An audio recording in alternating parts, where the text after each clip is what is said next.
Well, I was at a conference up north about 15 or so years ago, and I was supposed to speak every morning. And one morning after I spoke, I was chatting with folks the way you do, and I saw out of the corner of my eye 3 women approaching me who did not look happy. And I thought, well, I'm about to be in real trouble here. And they came up to me and asked if they could meet with me privately that afternoon. So I agreed to do that.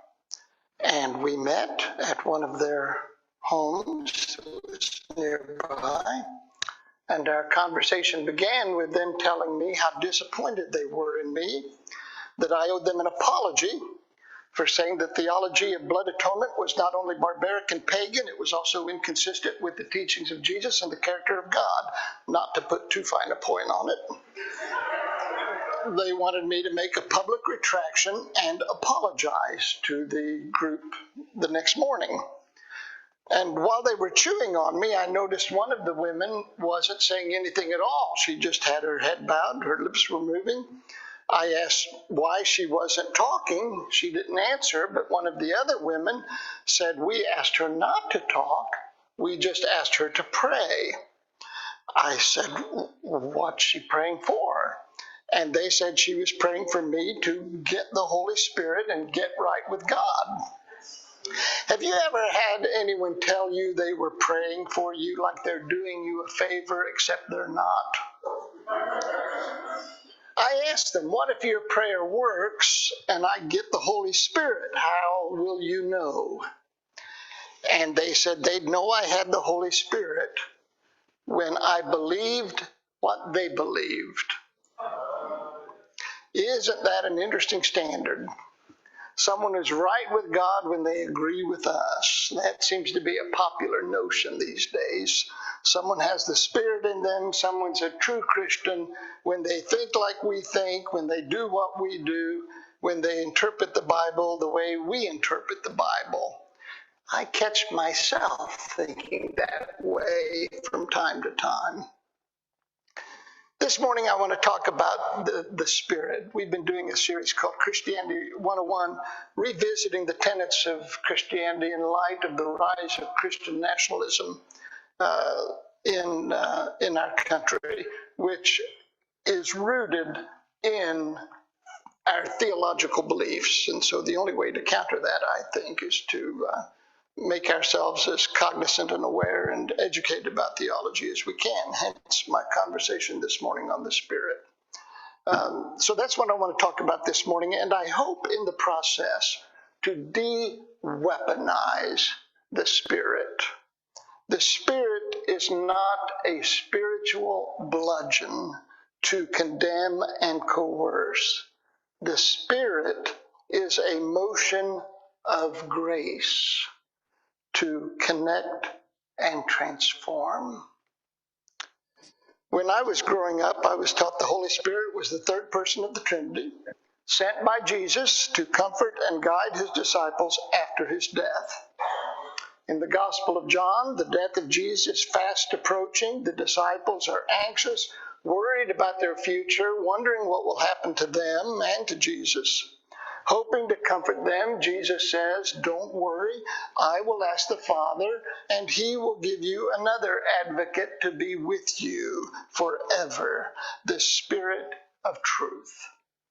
Now, it would be tempting, reading this, to assume the Spirit was a uniquely Christian invention, a gift from Jesus to the church, but this would be inaccurate.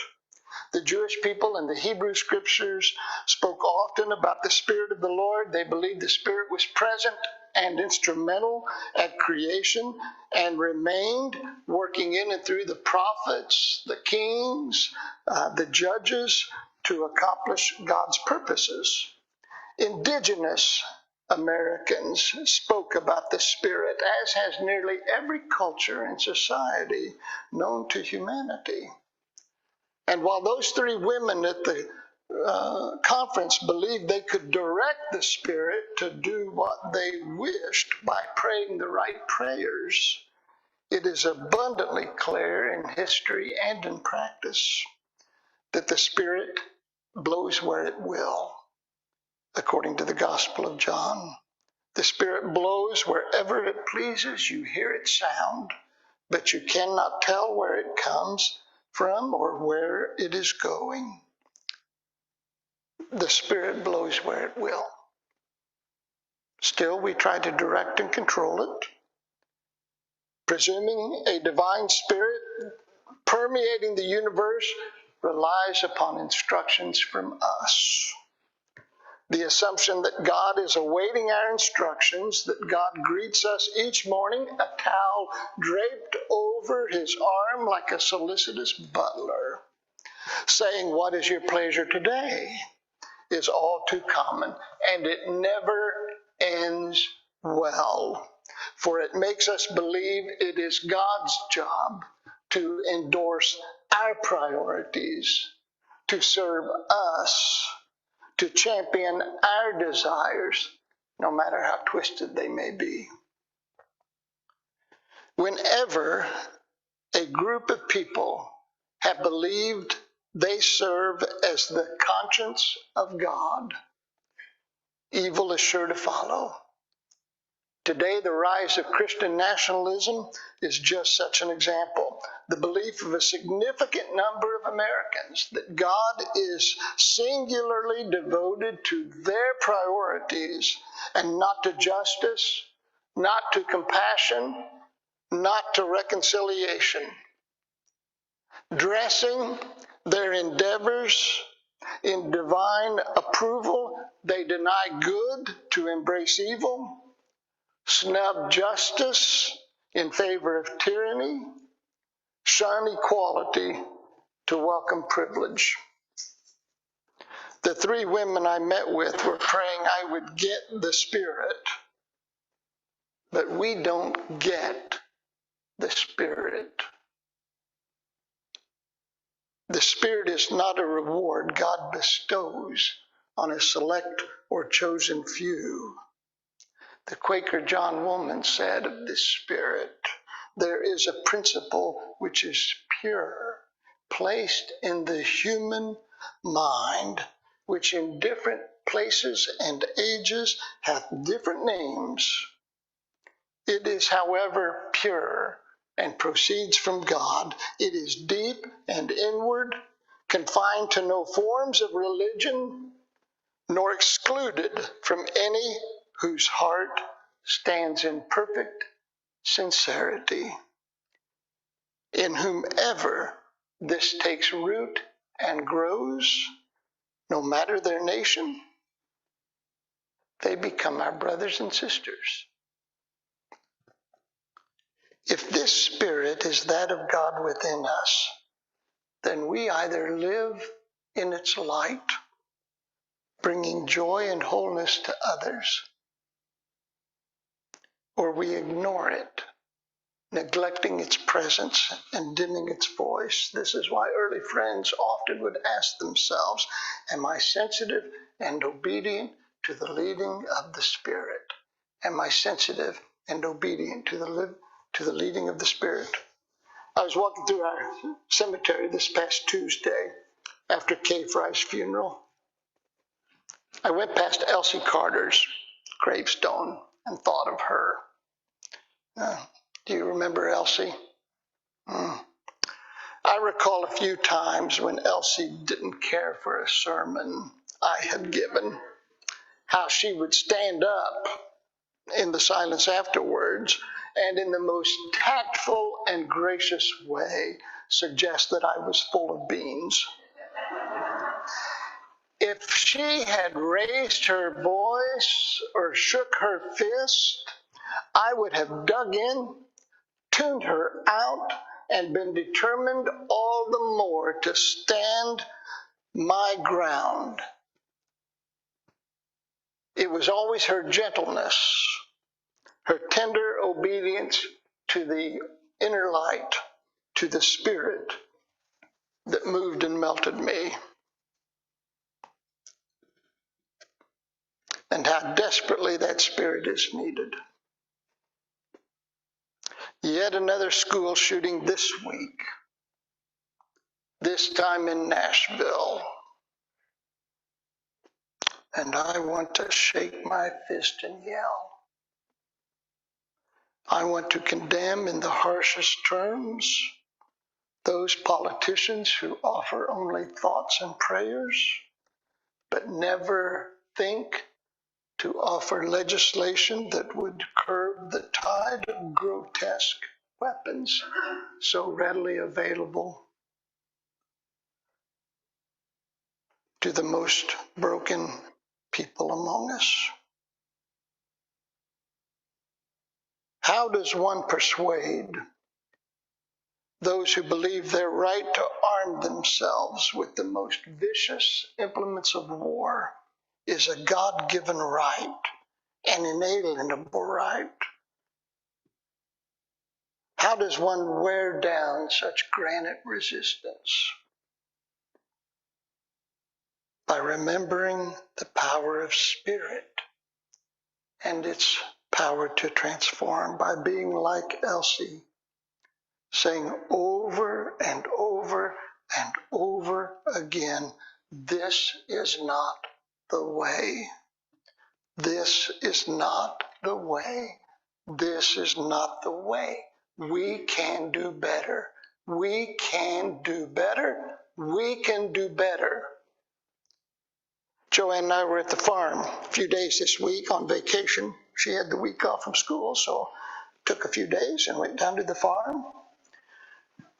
We had spread out river rock underneath our screen house to keep the weeds from growing up, keep the lawn from growing into the rock. We decided to go down to the creek and haul out big boulders and put them in between the river rock and the grass so that I could mow up against it. These are big stones, so big that I had to let Joanne haul them out of the creek. I mean, these were big stones, so we were doing that. We were a well-oiled team. I was standing up on the creek bank pointing out the rocks, and Joanne was down there in the creek wrestling them out of the water and up the creek bank and into the wheelbarrow. Then I noticed this very interesting rock. It had a hole in it. It was about that thick. It had a hole in it going all the way through the stone. Now, I know just enough about geology to know there was only one way that hole could have gotten there.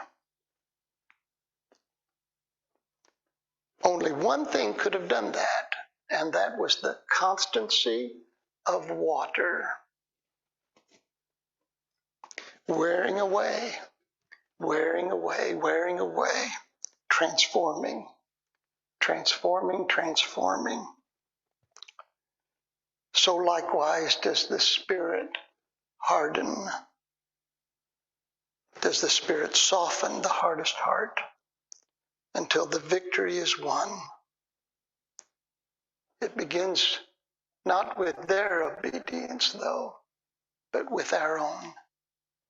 Are you sensitive and obedient to the leading of the Spirit? Are you sensitive and obedient to the leading of the Spirit? In Spencer, Indiana last night. It was the spring banquet for the Quaker Outlaws Motorcycle Group. The spring banquet and fashion show, as we called it.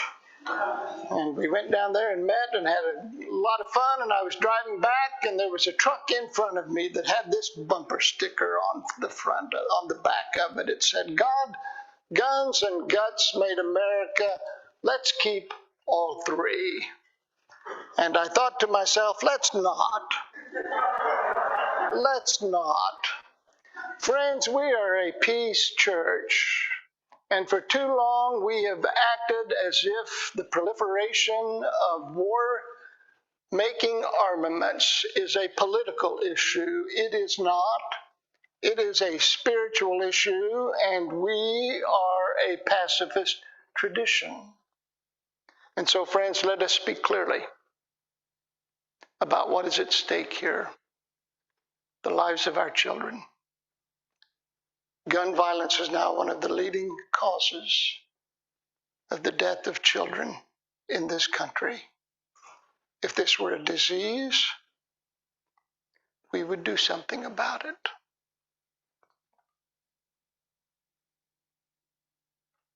So let us remember when we walk from this place today that we are friends and that God put us here for a purpose,